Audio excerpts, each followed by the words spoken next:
So, betrayal trauma is a specific type of trauma that can happen.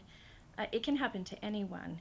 And it's not just in the context of sex addiction that it can happen, but for the purposes of our conversation today, that's mostly what we'll be referring to. Um, to back up a bit, when most people think of a trauma, they think of a one time incident that happens, it's out of the blue, it's unexpected, and it shatters their whole world, right? You think about somebody in a severe car accident or a natural disaster, or maybe even someone getting sexually assaulted.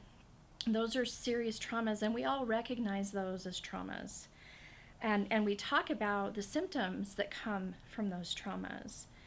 And we talk about PTSD, which is post traumatic stress syndrome or disorder, which comes from experience of trauma and developing a set of symptoms that come with that. Betrayal trauma is a little different. And the most important concept difference about that is that the trauma comes from somebody that's trusted, somebody that's loved, somebody in your unit of family or close friends, someone that is supposed to be safe and secure and take care of you, has traumatized you or betrayed you. And so this can happen to children who are in a home with somebody who abuses or molests them,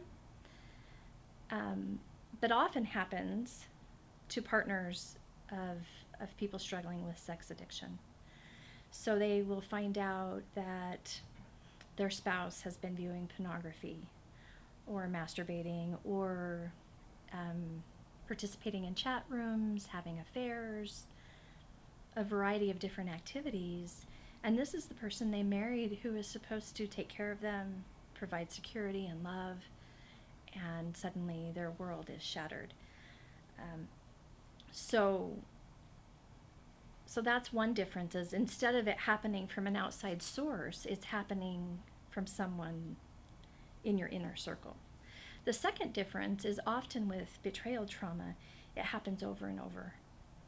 So there'll be one discovery of pornography use or a violation of the wedding vows, and then they'll discover another, and then they'll discover another. And so continually during the course of the relationship, there's one trauma on top of another trauma on top of another trauma. And it's all within the context of that relationship. And that's how it leads to complex PTSD. So complex PTSD is when there's one trauma after another over a span of months or years.